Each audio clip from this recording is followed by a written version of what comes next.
नाज़रीन अस्सलामु अलैकुम वरहमतुल्लाहि वबरकातुहू। कोरोना के बढ़ते इन्फेक्शन को देखते हुए बिहार में स्कूल, कॉलेज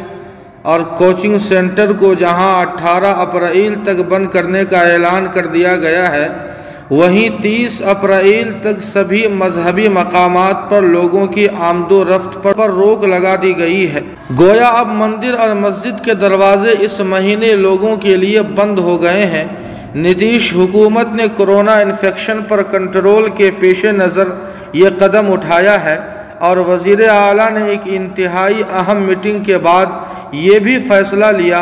कि आखिरी रसूमात और शादी ब्याह की तकरीब में 50 से ज़ायद लोगों की शिरकत नहीं होगी। जहाँ तक मीटिंग में लिए गए फ़ैसलों की बात है तो उसमें कई अहम इक़दामात किए गए हैं, जिनमें से एक ये भी है कि रियासत में सभी दुकानें 7 बजे शाम तक ही खोलने की इजाज़त होगी। नीज़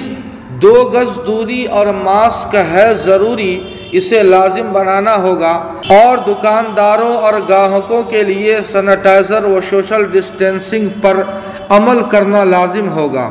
इसके अलावा होटल और ढाबे में 25% लोग ही बैठकर खा पाएंगे, जबकि सिनेमा हॉल में 50% लोगों को बैठने की इजाज़त होगी। नीज़ प्राइवेट दफातर को 33% मुलाजमीन के साथ खोलने की इजाज़त ज़रूरी की गई है। नीज़ सभी अवामी प्रोग्राम पर रोक लगा दी गई है। आइए पूरी खबर हम बिहार के वज़ीर आला नीतीश कुमार की ज़ुबानी हम सुनते हैं। अभी तो इसको आप मानिए कि आंशिक रूप में, ताकि जो चारों तरफ घूमने से और बहुत लोग एक जगह इकट्ठा होते हैं तो उसके चलते परेशानी का खतरा होता है, इसलिए ये किया गया। अभी लॉकडाउन की तो बात हो ही नहीं रही, लेकिन नाइट कर्फ्यू वाला अभी हम लोगों ने नहीं सोचा, उस पर चर्चा किया है, लेकिन लगा है कि अभी हम लोग आगे कुछ और दिन देख लेंगे और ऐसा लगेगा कि और तेजी से बढ़ रहा है, तब उस पर विचार करेंगे। अभी यही किया है कि भाई जो दुकान चलता है, सब्जी वब्जी में जितनी भीड़ रहती है, कई तरह का है, उसके बारे में किया गया कि 7 बजे तक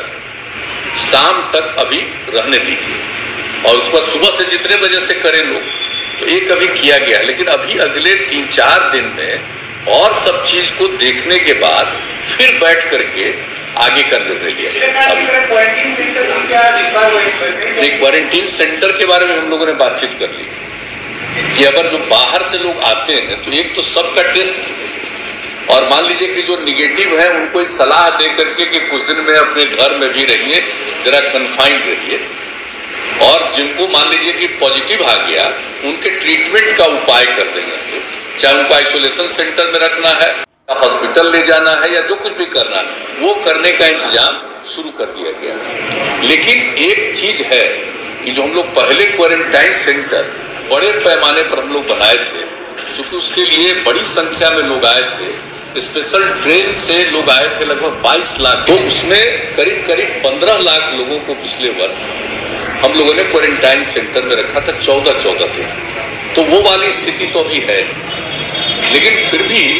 एक बात आज मीटिंग में किया है कि भाई कुछ क्वारंटाइन सेंटर के बारे में भी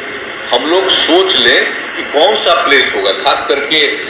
सब डिवीजन के लेवल पर एक देख लीजिए और क्वारंटाइन सेंटर का प्लेस देख लीजिए, और अगले 3-4 दिनों में और जो परिस्थिति आ जाएगी 4-5 दिनों में, उसका हम लोग वैसा भी कोई निर्णय लेंगे कि क्वारंटाइन सेंटर में लोगों को कहेंगे। लेकिन अभी खोलेंगे भी क्वारंटाइन सेंटर, तो लोगों को कहेंगे ना कि जो पॉजिटिव हो गए उनका तो इलाज के लिए अलग प्रबंध कर देंगे, और जो निगेटिव है वो अपने घर जा सकते हैं। लेकिन अगर उनको लगे कि कुछ दिन के लिए रहेंगे, तो इसलिए क्वारंटाइन सेंटर के बारे में भी हम लोगों ने किया है कि उसको कम से कम अनुमंडल के स्तर पर अभी देख लीजिए और उसके लिए सही जगह तलाश करके उसके लिए सोच लेना चाहिए। तो ये सब निर्णय इसके बारे में जो भी होगा अगले 4-5 दिनों में ही और स्थिति प्रकट हो जाएगी।